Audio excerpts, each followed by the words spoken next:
વચ્ચે ભગવાન રુદ્ર મહાદેવનો જે અગ્નિસ્તંભ પ્રગટ્યો હતો એનો છેડો માપવા માટે આ બંને દેવતાઓ નીકળી પડ્યા કે આનો છેડો માપી આવે એ સૌથી મોટો.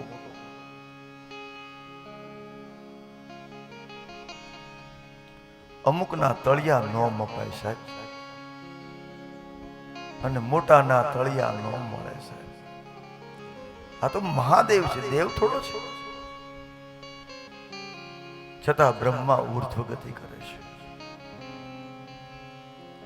અને ઉર્ધ્વ ગતિ કરતા કરતા એક અચ્યુત થયેલું, પદચ્યુત થયેલું પુષ્પ નીચે આવતું હતું. એ કેતકીનું કેવડાનું ફૂલ હતું. એને પકડી લીધું.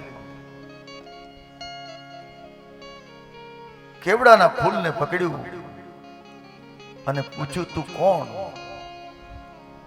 તો કે હું ભગવાન મહાદેવના મસ્તક પર બિરાજિત હતો અને નીચે પડી રહ્યો છું. તો કે એક કામ કર. તો કે બોલો. તો કે તારે કાંઈ નથી કરવાનું, ખાલી ડોકું હલાવવાનું, હું કહું ત્યારે હા પાડવાનું. હવે કેવડો ભગવાન મહાદેવનો ભગત, જે મહાદેવની ઉપર રહે એ કેટલો પવિત્ર હશે. અને એને જોયું તો બ્રહ્માજી પણ આડંબર યુક્ત હતા. સફેદ દાઢી, બગલાની પાંખ જેવા કપડા, ભસ્મ લગાવેલું, કાનમાં કુંડળ, હાથમાં કમંડળ, વેશભૂષા સંપન્ન બ્રહ્મા. 5 મોઢા જોયા. બ્રહ્માજી 55 હતા ત્યારે. એટલે નાનકડા કેવડાને થયું કે અવડા મોટા મહારાજ છે, કઈ ખોટું થોડા બોલતા હશે.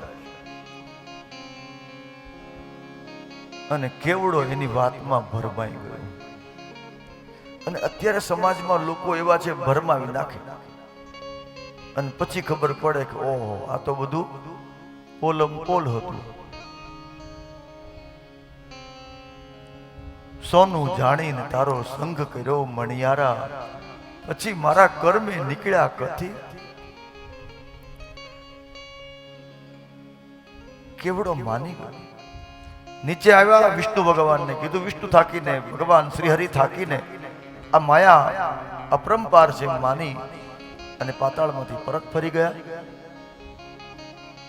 એટલે બ્રહ્માજીએ કેવડાના પુષ્પને સામે પ્રત્યક્ષ રજૂ કર્યું અને કીધું કે હે હરિ, હે પરમાત્મા, હે વિષ્ણુ ભગવાન, આ મારો સાક્ષી. આને પૂછો, મેં છેડો જોયો? હવે ખોટા બોલવા વાળાનું શું હોય? હા.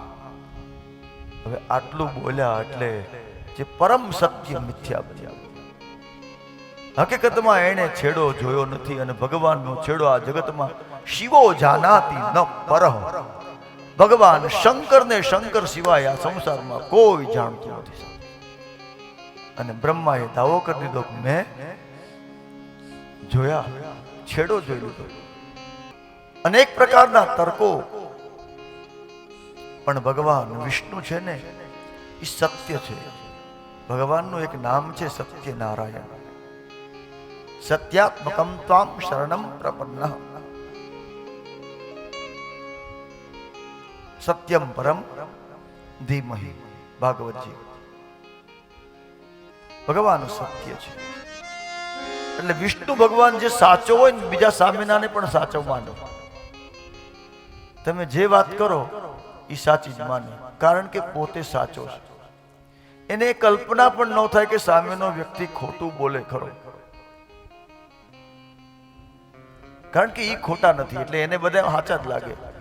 અને ખોટો હોય ને એની આમે તમે ગમે એટલું સાચું બોલો, અમને ખબર છે તમે કેવા છો, કારણ કે એ અંદરથી ખોટો છે. એ કલ્પના જ ન કરી શકે કે લોકો સાચું બોલી શકે. એટલે ખોટાને ખોટું દેખાય ને સાચાને. શ્રી હરિ પરમાત્મા ભગવાન વિષ્ણુ બ્રહ્માજીના ચરણમાં પડી ગયા. જેવો અનૈતિક વ્યવહાર થયો એટલે ભગવાન મહાદેવને ક્રોધ આવ્યો અને અગ્નિસ્તંભમાંથી રૌદ્ર સ્વરૂપે મહાદેવજીનું પ્રાગટ્ય થયું.